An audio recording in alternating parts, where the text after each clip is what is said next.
여러분이나 제가 인생을 살아가면서 원치 않지만 어떤 어려운 일을 만날 수 있잖아요. 근데 이 어려움을 바라보는 관점은 다양해요. 자신의 어떤 유익을 위해서 바라보는 관점과 또 어떤 제3자나 어떤 다양한 사람들이 바라볼 때는 한 사건을 두고도 색깔이 다양하고 이론이 다양해요. 해석도 다양하고요. 이럴 때 우리가 중요하게 생각하는 게 뭐냐면 원칙이라는 게 중요해요. 원칙이라고 하는 것이. 왜냐하면 성경이란 오늘 본문 말씀도 굉장히 중요한 본문인데 그동안에 해석되어 온 과정이 그리 만만한 본문이 아니에요. 제가 지금 이렇게 좀 건너뛰었는데 설교를 계속 하다 보니까 뭐 끝이 없어서 제가 지금 몇 주를 뛰어넘었어요. 뛰어넘었는데 그래서 원래는 지금 9절에 11절 설교를 더 하려고 했다가 그냥 뛰어넘었습니다. 넘었는데 왜냐하면 오늘 본문도 굉장히 중요한 본문이에요. 중요한 것이 왜냐하면은 그동안에 이 본문을 해석할 때에 한국의 전통적인 해석이라는 해석 방법이 성경과 좀 무관하게 해석이 됐단 말이에요.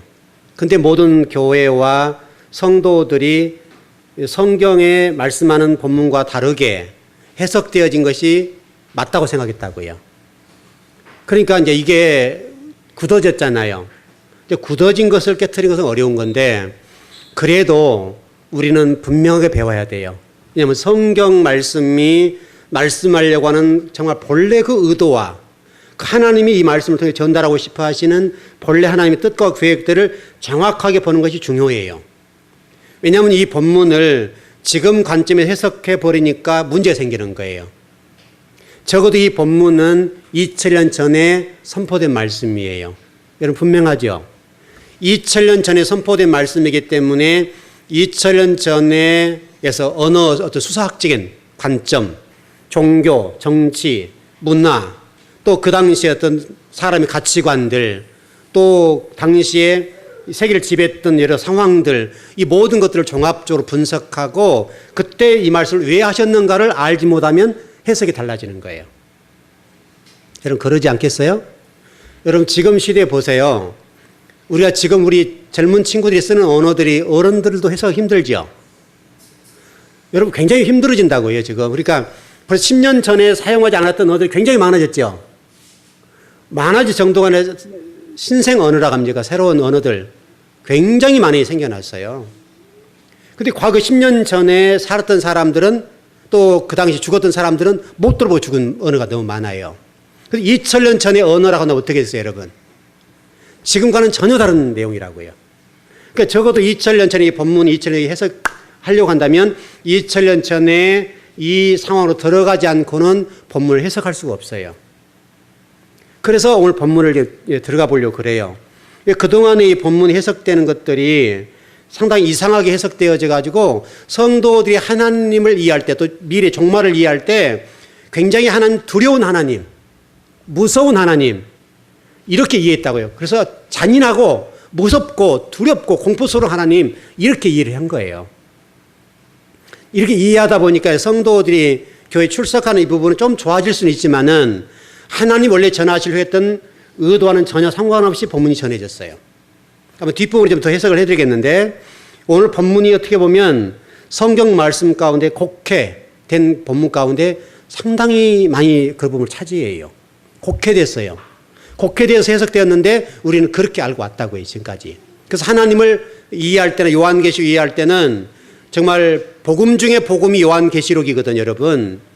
이상한 목사가 전하고 이상한 교회 전하는 것이 아니라 정말 이 시대에 전해야 될 말씀. 왜냐하면 요한계시록은 성경 66권 한 권이잖아요, 여러분. 그리고 요한계시록은 성경의 결론이거든요. 결론이라고 하는 것은 중요한 거잖아요, 여러분. 그러니까 정말 드려야 될 건데 우리가 이 요한계시록을 잘못 해석하고 잘못 이해를 했기 때문에 요한계시록을 전하는 교회나 목사는 이상한 사람 이렇게 이해를 했단 말이에요. 그러나 여러분 요한계시록은 그런 말씀이 아니에요. 복음 중에 복음이에요. 복음 중에 복음이고 이 말씀을 반드시 열어봐야 된다고요. 왜냐하면 성경의 결론이니까요. 우리 결론을 모르고는 이런 신앙생활 할 수 없잖아요. 그런 건데 그러다 보니 요한계시록 그동안에 설교된 게 뭐냐면 하나님은 공포스러운 분, 두려운 분, 그냥 무시무시한 분 이렇게 이해를 했단 말이에요. 지금까지. 그래서 요한계시록은 닫아버렸어요. 무서우니까. 두렵고 공포를 주니까. 그래서 요한계시록을 딱 덮어버리고 해석을 안 한단 말이죠. 설교를 못해요. 그래서 지금도 여러분 요한계시록 설교하는 교회가 많지가 않아요. 그리고 요한계시록 설교하면 그 교회 이상하네 이렇게 된단 말이죠. 근데 여러분 요한계시록은 성경 66권 가운데 한 권이에요. 그리고 성경의 결론이에요. 여러분 결론을 모르고 우리가 신앙생활 어떻게 하겠어요, 여러분? 그리고 요한계시록은 복음 중에 복음이란 말이죠. 그러니까 우리 칼빈이라는 우리 장로교회 아버지라고 할 수 있는 분이 요한계시록 주석을 쓰다가 붓을 꺾어버렸어요. 그러니까 우리가 당연히 요한계시록 풀어내지 않고 해석하지 않아도 맞다 생각한단 말이죠. 그러나 우리는 그러지 않아요. 정말 이 요한계시록 들어야 되는데 이 들려지는 말씀이 그동안에 이 세대주의적, 이제 뭐 신학적인 얘기가 됐습니다만은 세대주의 신학자들이 요한계시록 해석할 때에 잘못 해석을 했단 말이에요. 그러니까 이 세대주의자들이 요한계시록 해석할 때 요한계시록은 두렵고 공포스러운 하나님 이렇게 이해를 해버리니까 그렇게 강도 선포가 됐어요. 그동안 우리 한국의 신학이 이 세대주의가 90%를 장악했어요. 지금도 그래요. 잘못된 거란 말이에요, 여러분. 세대주의라고 하는 것이. 적어도 우리 신학을 하는 분들은 이게 뭔지 알아요. 무슨 얘기인지 알아요. 근데 그동안에 우리 한국의 신학의 흐름 자체가 세대주의가 끌고 나갔어요. 그래서 90%가 세대주의가 이 종말론을 다루다 보니까 엉뚱한 해석을 했단 말이죠. 우리 장로교회 뭐 합동이나 뭐 통합은 좀 다릅니다만은 합동 같은 경우는 이런 박형룡 박사라는 분이 계세요. 그분이 이 신학을 끌고 들어왔어요. 미국에서 공부할 때, 유학 가서 공부할 때 오순절 계통에 공부를 하고 들어와가지고 그것을 장로에 퍼뜨린 거예요. 근데 그것이 정설이고 전통이 됐어요. 그게 90%가 그분의 신학과 그분의 학설을 따라요. 지금까지 그랬어요. 그래서 종말론을 해석하는 데 있어서 그 세대주의 종말론이 굉장한 힘을 가지고 왔단 말이에요. 근데 이게 변화가 안 돼요. 이게 문제잖아요, 여러분. 그래서 그 영향에 의해서 이 본문이 해석되다 보니까 이상하게 해석이 되는데, 여러분, 복음이라고 하는 게 뭐죠, 여러분? 복음의 뜻이 뭐예요? 기쁜 소식이죠, 여러분. 그렇죠? 복음은 기쁜 소식이어야 되는 거예요. 그런데 여러분, 이 요한계시록이라는 말씀이 공포와 두려움을 주는 말씀으로 왔단 말이에요. 그러면 좀 이상하잖아요, 여러분. 하나님이 때로는 징계하시고 심판도 하시죠, 여러분. 그러나 하나님은 그 심판의 목적이 있는 게 아니라 그 영을 살리는 데 목적이 있죠, 여러분. 그래, 안 그래요, 여러분? 여러분이 자녀를 이렇게 회초리를 들고 때리는 이유가 뭐예요? 이런 맞고 죽어버리라 그런 말 아니죠. 이 아들을 또는 딸들을 잘못해서 때리거나 야단을 치는 목적이 뭐냐면 이 아이가 바른 길을 걷도록 하기 위해서 야단을 치기도 하고 또 잔소리도 하기도 하고 회초리를 들여 종아리를 때리는 거예요. 그럼 이 종아리를 때릴 때 그런 마음으로 때리는 거죠, 여러분. 그런데 그 때리는 심정의 부모는 어때요? 본인이 더 찢어지는 거예요. 왜냐하면 자식을 바르게 양육하고 바른 길을 걷도록 하기 위해서 하는 것이기 때문에 그 종아리를 때릴 때 아버지나 어머니의 그 종아리를 때리는 심정은 그 아들이 아픈 또 딸이 아픈 것보다 훨씬 아픈 거예요. 가슴이 찢어지는 거예요, 찢어지는 거. 그러나 그렇지 않으면 안 되기 때문에 종아리를 대고 때리는 거예요. 회초리를 때리는 거예요. 근데 회초리를 때릴 때 이것은 죽어라 이런 말이 아니잖아요. 그러니까 하나님이 때로는 심판하기도 하고 때로는 여러 가지 어려움을 주기도 해요. 근데 그 어려움을 주거나 심판하는 어떤 그런 부분들은 죽어라는 말이 아니란 말이에요. 살려내기 위해서 그래요, 여러분. 여러분 동의하시죠? 그 안에 심판이고 그 안에 하나님의 회개를 촉구하는 것들이잖아요, 여러분. 그러니까 요한계시록 그런 말씀이라고요, 그런 말씀. 그런데 그동안 이 세대주의자들이 오늘 본문을 어떻게 해석했는지 여러분 아세요? 여러분 아마 얘기하면 금방 이해될 거예요. 핵폭탄, 그렇게 이해했단 말이죠. 핵폭탄이 투여되고 제 어떤 세계가 싸움이 일어나서 러시아가 어떻고 이런 식으로 배웠죠. 그래서 러시아가 일어나서 세계를 어떻게 할 것이고 이렇게 해서 아주 믿는 사람 이스라엘 어떻게 할 것이고 믿는 사람 어떻게 할 것이고 이런 식으로 해석을 했단 말이죠. 그게 여러분 정설이에요, 정설. 전통이 됐어요. 여러분 상상을 한번 해보세요. 여기 이 본문이 지금 몇 년 전 얘기란 얘기예요? 2000년 전 얘기예요, 여러분. 2000년 전 얘기라고요. 뒷부분에 좀 더 자세하게 해석을 해드릴게요. 자, 그렇게 본다면 우리가 이 본문을 어떻게 해석해야 될 건가? 이런 문제가 발생하죠. 그럼 핵폭탄이나 이런 싸움이 아닌 다른 말씀이 분명한 건데 그렇다면 이 본문이 무슨 말씀인가? 이렇게 좀 해석을 해봐야 되겠죠. 자, 여러분 성경 한 글 좀 찾아보시죠. 조금 읽어보십시다. 이사야서 13장입니다.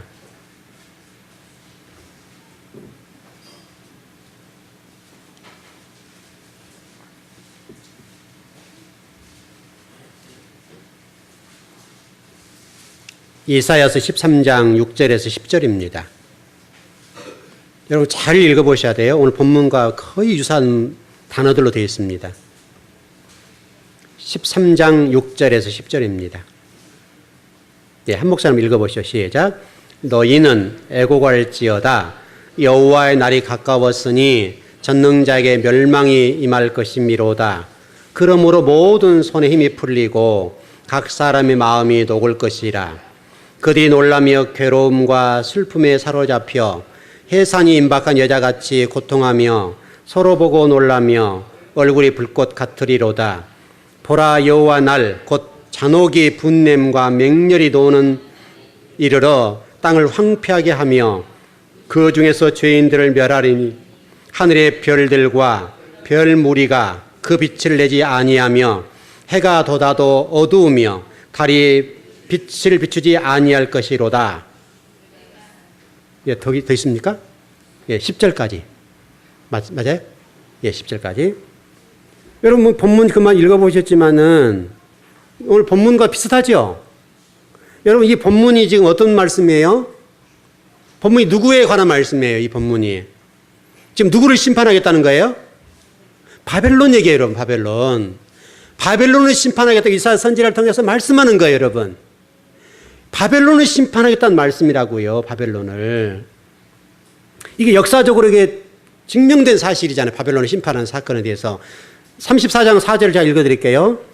하늘이 만상이 사라지고 하늘들이 두루마리 같이 말리되 그 만상의 쇠자나무 포도나무 잎이 마름 같고 무화과 나무 잎이 마름 같으리로다. 오늘 또 지금 하늘이 말리는 얘기가 나왔죠. 그러니까 지금 이 이사야서 34장 4절에도 똑같이 포도나무 잎이 마름 같고 무화과 나무 잎이 마름 같이 되리다. 그리고 만상이 쇠자라게 된다. 이렇게 돼 있다. 두루마리가 말린다는 거예요. 지금 이런 내용들이. 이 내용이 지금 우리 요한계시록에 나와 있는 말씀인데 실제로 역사적으로 이사야서 과거 바벨론 심판에 관한 말씀하실 때 말씀한 내용이란 말이에요, 여러분. 여러분 제가 그 예수님의 그 비유를 무화과의 비유를 말씀드린 적 있죠, 여러분. 무화과 나무가 여러분 제가 여러 번 말씀드렸는데 무화과 나무 예수님 시장 가셔가지고 보니까 열매가 없거든요. 없을 때 예수님께서 무화과 나무를 보고 저주를 하셨다고요. 무화과 나무가 다음날 가보니까 말라 죽어버렸어요. 그럼 지금 생각해 보시면 괜히 예수님께서 무화과 나무에 배가 고프시니까 그냥 저주에 죽어버렸다, 말라 죽었다 이렇게 되잖아요, 그 해석이.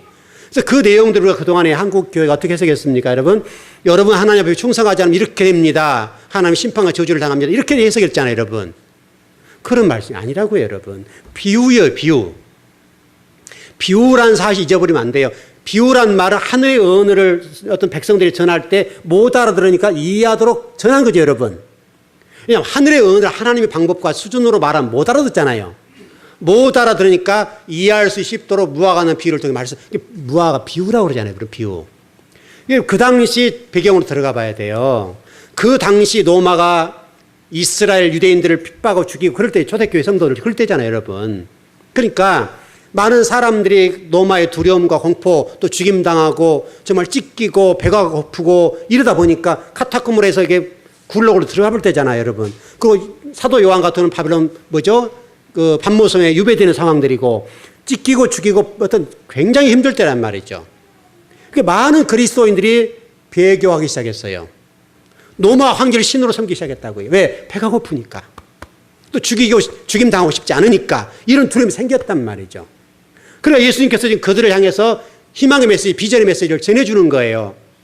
너희들이 지금 이렇게 당한 고통들을 내가 알고 있는데 너희들 지금 봐라. 이 무화과나 마름과 같이 로마는 이렇게 망해서 금방 망할 거야. 그리고 너희들은 영원히 살 거고 영원히 평안하게 복된 삶을 살 거니까 견뎌내라. 그런 메시지였단 말이죠. 여러분 그래 맞잖아요, 여러분. 하늘의 언어를 전할 때 어디 무화과 나무 비워가지고 예수님 배가 고프시니까 무화과를 저주가 무화과 나무가 말라 죽어버렸더라. 이렇게 말씀할 이유가 없잖아요, 여러분. 괜히 무화과 나무 하나가 말라 죽었잖아요, 여러분. 그 예수님께서 그 무화과 나무를 통해서 말씀하시는 거예요. 너희의 복음에 대해서 어떤 진리 말씀을 굳건히 붙잡고 나가라. 너희들이 당하고 고통당하고 때로는 죽임도 당하고 때로는 배가 고프고 때로는 핍박도 당하고 때로는 목베임 당하고 이런 고통스러운 상황이 있다는 거예요. 그러나 그 시간 너희들 생각하는 짧은 시간이라는 거예요. 짧은 시간. 그 고통 잡고 너희들이 받을 복은 영원한 거니까 그 영혼을 바라보고 견뎌내라. 노마는 금방 망한다. 여러분 금방 망한 것이 여러분 굉장히 시간이 많이 걸렸죠. 여러분. 그랬단 말이죠. 노마가 세계를 지배하는 시간이 상당히 됐잖아요. 여러분. 그 기간 동안 얼마나 많은 성도들이 핍박을 당하고 죽임을 당했냔 말이죠. 그러나 그 시간은 하나님 보실 때는 짧은 시간이라는 거예요. 그래서 제가 전번에 엘리야 얘기를 해드린 적도 있죠. 여러분. 3년 6개월. 그렇게 그게 비유예요. 여러분. 비유. 비유란 말은 그렇게 하는 거예요. 여러분. 요한계시록도 그래요. 여러분. 그래서 이 성경은 지금 한결같이 말씀을 계속하고 계시는데 우리 이사야서 지금 말씀 같은 건 바벨론의 심판에 관해서 말씀하실 때 그렇게 하늘이 말리고 이런 식으로 설명했단 말이죠. 하늘이 말렸다면 하늘이 뚫뚫 말렸다 이런 말이 아니잖아요. 여러분. 상징적인 언어란 말이죠.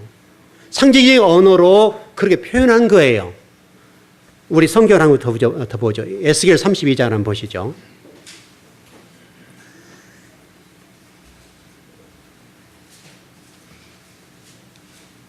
32장 6절에서 8절입니다.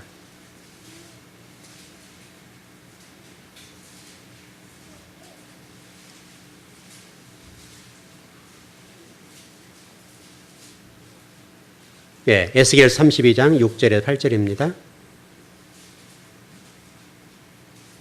네, 같이 한번 읽어보시죠. 시작. 내 피로 내 헤엄치는 땅에 물대듯 하여 산에 미치게 하며 그 모든 개천을 채우리로다.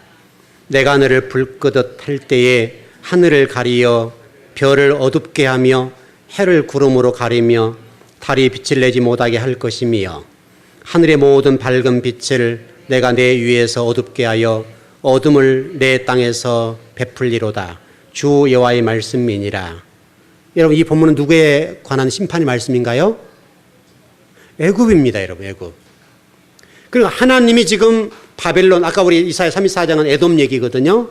에돔을 심판하고 애굽을 심판할 때 그 심판하는 표현들을 이렇게 했다 이 말이죠. 여러분. 핵무기 얘기 아니란 말이에요. 여러분. 심판할 때 그렇게 하나님이 사용하시고 계신다. 근데 여러분 성경을 보면 바벨론이나 에돔이나 애굽이나 아수르 또 구스 이런 나라를 심판할 때는 이런 용어를 써서 심판의 용어를 썼습니다. 그러나 하나님 백성들에 관해서 구원의 메시지를 전할 때는 창조라는 단어를 썼어요. 여러분. 창조. 붕괴 언어가 아니라 심판의 용어가 아니라 창조라는 단어를 가지고 말씀하시고 계신단 말이죠. 그게 구원에 관한 내용들이에요.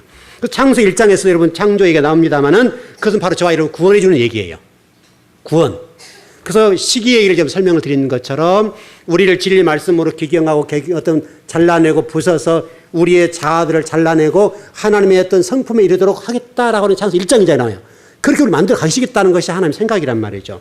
그렇게 성경은 지금 성경에 계속해서 기록하고 있다는 것을 기억하셔야 됩니다. 성경은 반드시 이런 과정으로 가요. 세 단계로 가요. 창조, 타락, 재창조, 구원이겠죠. 이 사실을 쭉 흘러요. 성경 전체가 요한계시록까지 창세부터 요한계시록 기록된 내용들이 창조, 역창조, 타락, 역창조라고 그래서 영어로는 이것을 디크레이션이라고 그래요. 디크레이션. 이게 굉장히 중요한 단어예요. 디크레이션인데 이 디크레이션에 관한 심판을 선포한단 말이죠. 이 내용이 성경에 쫙 흘러가는 거예요. 그 디크레이션 상태를 다시 리크레이션 상태로 만들겠다는 것이 하나님 생각이에요. 그래서 재창조, 역창조, 하나님의 창조를 역창조한 것이 타락이에요. 그러니까 하나님의 창조를 역으로 만들어가는 작업들이 뭐냐면 이게 타락이에요. 이게 사단이 하는 일들이에요. 여러분 지금 이단들이 하는 일이 뭐예요, 여러분? 역창조잖아요. 말씀을 이상하게 해석해서 엉뚱한 방향을 끌고 나간단 말이에요. 이걸 역창조 또는 창조 질서를 무너뜨렸다 이게요. 이게 선악과 사건이고 이런 사건이 지금도 계속 쭉 일어나는 거예요. 이 지금 타락이라는 디크레이션 상태를 우리가 주목해 봐야 돼요. 반드시 이 리크레이션 상태는 디크레이션 상태를 뛰어넘어야 되는 거예요. 그 상태를 벗어나야 되는 거예요. 그렇지 않으면 새 창조가 되지 않아요. 그러니까 요한계시록은 지금 뭐 얘기하고 있는가 하면 새 창조를 얘기하고 있어요, 여러분. 바로 이 디크레이션 상태, 역창조를 다시 회복, 에덴 동산 상태로 더 회복해 놓겠다라고 하는 것이 요한계시록이란 말이에요. 그러니까 그렇게 회복한 상태를 여러분 핵무기가 나오겠어요, 여러분? 그런 얘기가 아니란 말이에요. 성경은 계속해서 이 디크레이션 상태를 계속 이런 언어를 통해서 말씀하셔서 해, 달, 별이 떨어지고 또는 뭐 하늘이 말리고 두루마리가 말리고 이런 식으로 언어를 사용해서 말씀하시는 게 그게 심판의 영어예요. 붕괴 영어예요. 그걸 영어로는 디크레이션 상태예요. 그 디크레이션, 역창조에 관해서 다시 디크레이션 상태로 만들어 놓겠다라고 하는 것이 하나님의 생각이라고. 그래서 성경은 이 세 가지를 설명해요. 창조, 역창조, 새창조. 이 상태로 쭉 끌고 가는 거예요. 그래서 요한계시록 결론이니까 이것은 새 창조겠죠, 여러분. 그래서 새 하늘과 새 땅, 새 예루살렘 성전 이런 얘기가 나온단 말이죠. 그래서 요한계시록은 지금 그 디크레이션 상태를 리크레이션 상태로 회복해 놓겠다. 그래서 역창조 되었던 상태를 완전히 새롭게 만들어 놓겠다라고 하는 것이 하나님 생각이라고요. 그걸 좀 쭉 끌고 가는 거예요, 지금. 그 내용들 요한계시록 말씀인데 그 내용들을 과거 구약 성경의 이 디크레이션 상태를 끌고 와서 설명하는 것뿐이에요. 역창조된 상태를 가지고 와서 끌고 와서 새 창조로 가겠다라고 하는 하나님의 생각이라고요. 여러분 정리되시죠? 좀 영어를 써서 죄송한데 이런 내용들이 성경에 쭉 나와요. 자, 정리를 해보죠. 자, 그럼 요한계시록을 기록한 저자가 물론 학자에 따라 다를 수 있어요. 어떤 사람이 이런 학자가 썼다 저런 학자가 썼다 얘기하는데 어떻든 보편적으로 사도 요한이라고 그래요. 사도 요한은 여러분 지금 어떤 사람이에요? 어떤 사고를 가지고 있어요? 사도 요한이 어떤 사람이죠, 여러분? 당시 어떤 사람이냐고요? 어떤 사고를 가지고 있는 사람이에요? 여러분, 철저하게 사도 요한은 유대주의예요. 유대적 사고를 갖고 있는 사람이에요. 의식과 생각 그 모든 것들이 유대적인 사고를 가지고 있었다 그 말이죠. 철저한 유대주의자예요, 여러분. 그리고 유대적인 언어를 사용했던 사람이 사도 요한이에요. 왜 이 말씀을 드리는가 하면 중요하기 때문에 그래요. 그러니까 사도 요한이 요한계시록 기록할 때 유대주의적인 사고와 유대적인 언어를 사용한 사람이에요. 그럼 다시 말하면 구약 성경에 사용했던 언어를 끌고 오지 않았겠냐 이 말이에요. 여러분 그래 안 그래요? 사도 요한이 유대적 사고와 유대적 언어를 사용했단 말은 그가 성경을 기록할 때 유대적인 사고와 유대적 언어로 사용했다는 것은 분명하잖아요, 여러분. 그러니까 사도 요한이 요한계시록을 기록할 때의 상황을 좀 정리해 보시자고요. 그러니까 뭐 하늘이 말리고 뭐 이런저런 얘기가 나올 때 이게 핵무기다. 이렇게 해석해 세대주의자를 골치 아프게 만들어 놨는데 여러분 2000년 전으로 들어가 보자고요. 여러분 2000년 전에 전쟁 무기가 뭐였습니까, 여러분? 2000년 전에 전쟁 무기가 뭐예요? 여러분 로마 여러분 영화 많이 보셨죠? 주로 뭐예요? 칼, 창, 화살. 또 타고 다니는 뭐죠 이게? 타고 다니는 뭐예요? 말 타고 다녔죠, 여러분. 그때 당시에는 창과 방패 얘기죠, 여러분. 주로 창과 방패, 칼 있고 화살 있고. 여러분 제가 어렸을 때 전쟁놀이 많이 했거든요. 우리는 전쟁 세대 좀 바로 그때잖아요. 그러니까 제가 시골 출신인데 시골에서 앞뒤산에서 놀 때요. 뭐하고 놀았냐면 우리 아마 60대 되시면 이해될 거예요. 그때는 여러분 딱 총도 만들고요. 그리고 실질적으로 나무로 총을 만들어 가지고 납을 만들었어요, 여러분. 그 안에 화약 넣고 그 납을 넣어서 실제로 나가요. 좀 무서운 총인데 실제 만들어 썼단 말이죠. 그리고 여러분 신우대라 가지고 여러분 뭐죠? 대나무 얇은 거 있죠, 이거. 그걸 가지고 이게 활을 만들고 해가지고 그걸 썼단 말이죠. 그리고 대나무를 깎아가지고 만들기도 하고. 여러분 그때 그랬었어요. 전쟁놀이 엄청 했어요. 그리고 뭐 유장도 하고. 저희 때는 그렇게 놀았어요. 그때 당시가 시대적으로 전쟁했던 그러던 시대니까. 근데 주로 갖고 놀았던 게 뭐냐면 화살들. 이 가지고 싸웠단 말이에요. 놀고. 저희 시대도. 근데 2000년 전에 여러분 핵무기란 말 자체가 이해가 안 되는 거잖아요, 여러분. 2000년 전에는 핵무기가 이 땅에 존재할 거라는 생각했겠어요, 못했겠어요, 여러분? 못했다고요, 여러분. 사도 요한은 철저히 유대주의자고 유대적 언어를 사용한 사람이기 때문에 그때 당시 초대교회 독자가 누구예요? 유대주의자들이잖아요. 여러분 주로 초대교회 이방인들이고. 그러니까 지금으로 따져보면 지금 관점에 해석하면 성경 해석이 안 되는 거예요. 그런 식으로 해보면 엉뚱한 말을 하고 있단 말이죠. 근데 그동안에 우리가 이 세대주의자들이 성경을 해석할 때에 핵무기, 전쟁 무기로 해가지고 이렇게 저렇게 일어난다 뭐 굉장히 엄포를 줬단 말이죠.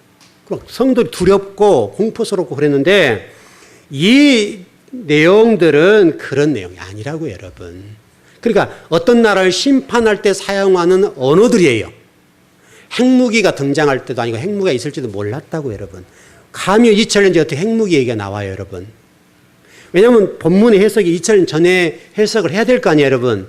그 해석을 가지고 이 시대에 맞게 해석을 해줘야 되니까 핵심적인 것은 그때 당시 상황이에요. 언어고 풍습이고 문화고 그런 것들을 해석해가지고 오늘 본문에 맞게 해석을 해줘. 우리 시대에 맞게. 근데 어떻게, 감히 어떻게 핵무기가 나와야겠어요, 여러분. 그러니까 우리가 이 본문을 해석할 때 그렇게 하면 안 되고요. 이 세대주의자들이 선지서, 구약성 선지서를 해석할 때는요, 그렇게 해석하지 않았어요. 바빌론, 에돔, 애굽 이런 나라 심판한다 이렇게 해석했단 말이죠. 그러면 그 내용을 끌고 그대로 왔어야 될 거 아니에요. 그 내용과 전혀 다르게 요한계시록 해석할 때는 엉뚱한 해석을 해버린 거예요. 실질적으로 요한계시록 해석할 때는 선지서의 말씀을 끌고 와야 돼요. 그렇게 해석해야 해석이 가능한 내용들입니다. 그러나 이런 본문을 좀 엉뚱하게 해석하다 보니까 좀 요한계시록 이상한 성경이 됐습니다만은 그렇지 않습니다. 그리고 요한계시록 해석할 때는 제가 구약을 끌고 와야 된다고 그랬어요. 연관 본문. 같은 연관 본문이 있는데 그 연관 본문을 해석해서 본문을 해석해 줘야 돼요.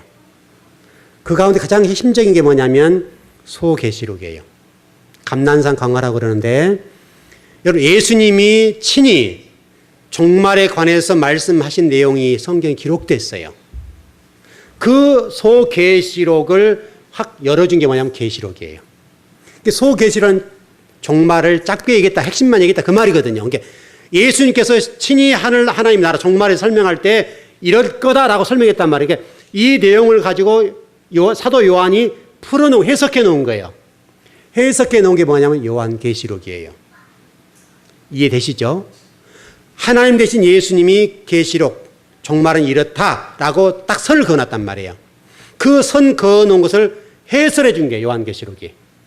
그렇게 이해하면 간단해요. 그러니까 이 요한계시록 해석하려면 원래 예수님 말씀하실 때 감람산 강화라고 할 수 있는 소계시록을 풀어내면 해석이 되겠죠. 그러겠죠, 여러분? 그렇게 보면 간단해요. 자, 우리 한번 보죠. 마태복음 24장입니다. 소계시록이니까요.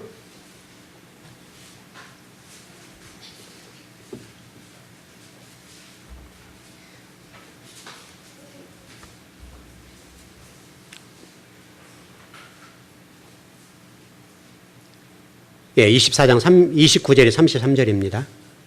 29절, 33절입니다. 한번 천천히 읽어보시죠. 예, 시작. 그날 환란 후에 즉시 해가 어두워지며 달이 빛을 내지 아니하며 별들이 하늘에서 떨어지며 하늘의 권능들이 흔들리리라. 그때 인자의 징조가 하늘에서 보이겠고 그때 땅의 모든 족속들이 통곡하며 그들이 인자가 구름을 타고 능력과 큰 영광으로 오는 것을 보리라. 그가 큰 나팔 소리와 함께 천사들을 보내리니 그들이 그의 택하신 자들을 하늘 이 끝에서 저 끝까지 사방에서 모으리라. 무화과 나무의 비율을 배우라. 32절이요.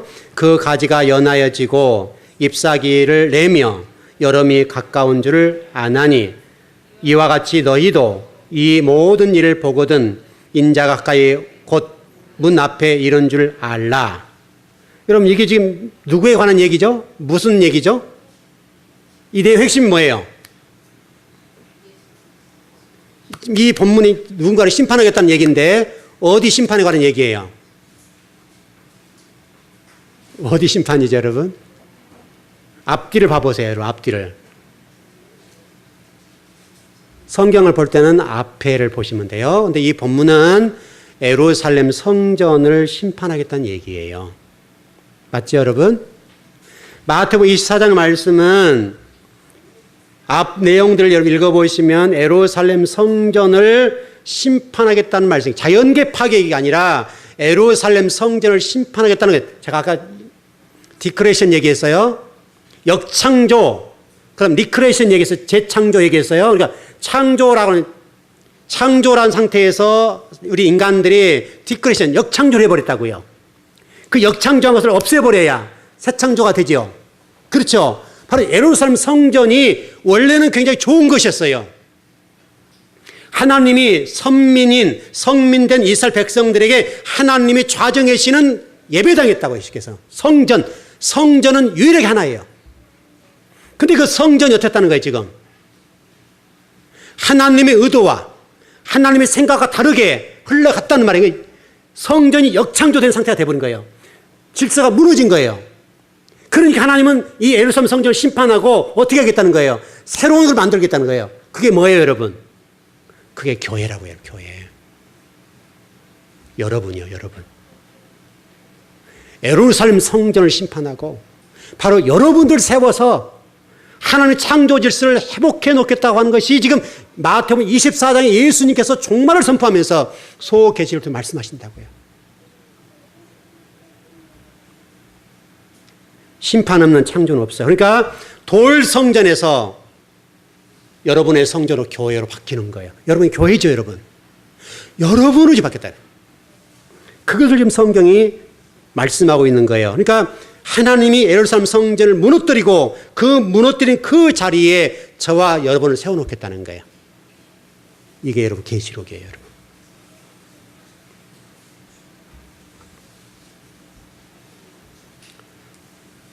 이 내용들은 요엘서 말씀 보면 쭉 나오는데요. 다 읽어보지 못하겠는데 요엘서 혹시 여러분 집에 가서 읽어보실 분들은 요엘서 2장 10절하고요. 3장 15절 16절 요엘서 2장 28절 32절 요엘서 읽어보세요. 그러면 이런 내용들이 잘 나와 있어요. 주의 날에 관해서 요엘서의 내용은 주의 날에 관한 내용의 핵심적인 메시지가 주의 나라는 것들인데 그 주의 날에 교회를 세워놓겠다는 건데 예루살렘 성전을 무너뜨리고 교회를 세워놓겠다는데 그 교회가 바로 남은 자들, 우리 이사야서 남은 자 사상이 나오는데 구약성의 남은 자 사상이 나오는데 그 남은 자들 교회를 세워놓겠다는 게 다시 설명하면 오늘 이 시간은 수많은 교회들이 와서 예배를 드리는데요. 종교인으로 예배 드리는 자 말고요. 남은 자, 진리의 근거에서 진리가 요구하고 진리가 이끈 대로 걸어가는 그 성도들에 관해서 교회라고 얘기합니다. 교회. 그래서 보이지 않는 교회. 교회라고 하는 신학적으로는 보이는 교회와 보이지 않는 교회가 있어요. 보이는 교회는 이거예요. 이렇게. 모든 성도 나와 예배드리는 이 상태를 보이는 교회라고 그래요. 근데 하나님 우리에게 인을 친다는 말씀이 나왔죠, 여러분. 인을 친다고 말씀이 나왔는데 인을 친다는 말은 무슨 말이냐면 교회 가운데 모두가 다 교회겠냐 이거예요. 근데 그 자들 가운데 보이지 않는 교회 성도들을 선별해 내겠다는 거예요. 그게는 보이지 않는 교회예요. 그래 남은 자라고 하는 게 그래 중요한 거예요. 교회가 바로 그 얘기예요. 그 얘기를 하고 있어요. 다시 설명하면 예루살렘 성전을 무너뜨리시면서 그 교회들 가운데 보이는 교회 성도들 가운데 보이지 않는 성도를 인을 쳐서 보이지 않는 교회를 만들어 놓겠다는 것이 아버지의 생각이라고 지금. 그게 하나님 나라예요,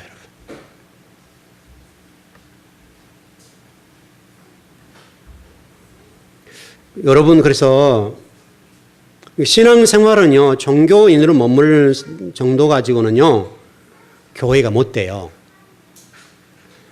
여러분이 듣기에 따라서 이상할 수 있겠는데 정말 여러분들이 진리의 말씀에 근거해서 정말 산순교자적인 삶이라고 그랬죠. 이 세대를 본받지 말고 산순교자로 제사를 드리라 한 것처럼 하나님은 지금 저와 여러분 가운데 그 교회 하나님의 진리의 말씀에 근거해서 걷고 있는 그 성도들을 선별해서 하나님 교회를 만들고 계신다고. 새 예루살렘 성전을 지금 만들고 계시는 거예요. 그 안에 채우고 계시는 거예요. 그 얘기를 지금 하고 있는 거예요, 여러분.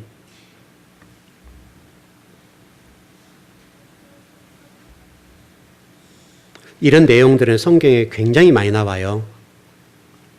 적어도 오늘 좀 정리해보자면 여러분 종교인으로 머물러 있지 않길 바랍니다. 정말 이 시대가 요구하고 진리가 요구한 대로 여러분 걸으셔야 돼요. 여러분 바벨론 포로 얘기를 제가 가끔 많이 해드렸습니다마는 바벨론 포로로 갔던 그 영혼들이 유다인이 되고 유다를 만들어서 새롭게 하나님 나라를 세웠던 거 아시죠? 그들을 통해서 하나님 나라를 세웠다. 그들이 누구냐면 남은 자들이에요. 극소수들이 바벨론 포로로 잡혀가지고 정말 고생하고 하나님을 예배하는 것이 얼마나 중요하고 성전에서 하나님을 찬양하는 것이 얼마나 중요하다는 것이 뼈저리 깨닫고 돌아온 성도들은 남은 자들이에요. 물론 그들도 또 타락합니다만은 그 타락한 가운데 하나님 그러니까 디아스포라 2000년 동안 굴려버리잖아요. 디아스포라 2000년 굴려서 그 가운데 뽑아서 다시 세우는 거예요. 그러면 성경입니다.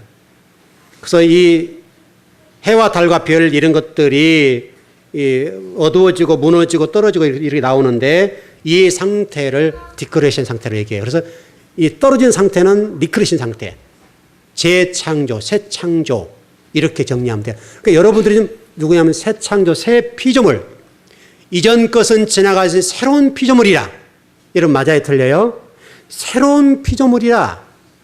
죄 상태에서 심판을 가하고 깨트려서 새로운 영혼을 만들어 놓겠다는 거예요. 그게 오늘 본문이에요, 여러분. 나중에 더 구체적으로 공부를 더 하겠습니다만은, 자, 일단 결론 정리하면, 여러분, 기왕에 신앙생활 하시는 거, 종교인을 왔다 갔다 하지 마시고, 새 창조, 예전에 역창조를 뒤집어서 새 창조된 그 상태의 주인공, 그 남은 자들이 되라고 하는 것이 사도 요한을 통해서 오늘 이 본문의 말씀을 통해서 우리에게 선포하신 하나의 메시지의 핵심이에요. 여러분 지금 교회에 다니면서 그냥 종교인으로 머물러 있는 상태로는 돌 성전에 머물러 있는 수준이에요. 돌 성전은 깨트린 거예요. 무너뜨린 거예요. 그래서 예루살렘 성전을 심판해 버리잖아요. 여러분 예루살렘 성전, 이 땅에 유일한 성전은 하나밖에 없어요. 그런데도 무너뜨려요. 왜? 그것은 돌 성전이니까요. 그것은 역창조의 상태가 있으니까요. 오늘 여러분 예배 드리신 여러분들은 사도 요한을 통해서 2000년 전에 말씀하신 이 정말 말씀을 깊이 깨닫고 정말 복음 중에 복음인 이 말씀을 가슴 속에 새겨서 이 시대의 교회로 진리가 구하고 진리 말씀이 여러분을 이끌고 나가는 그 상태까지 여러분을 들으시길 바랍니다. 그러면 주님께서 저와 여러분들을 통해서 하나님 나라를 세울 것이고 보이지 않는 교회를 세워서 새 예루살렘 성전의 주인공을 삼아가실 겁니다. 이게 복음입니다, 여러분. 하나님은 그걸 원하세요. 여러분이 지금 그걸 기대하고 계세요. 그 성도가 되어서 하나님을 기쁘게 드리는 여러분 되시기를 바랍니다. 기도하겠습니다.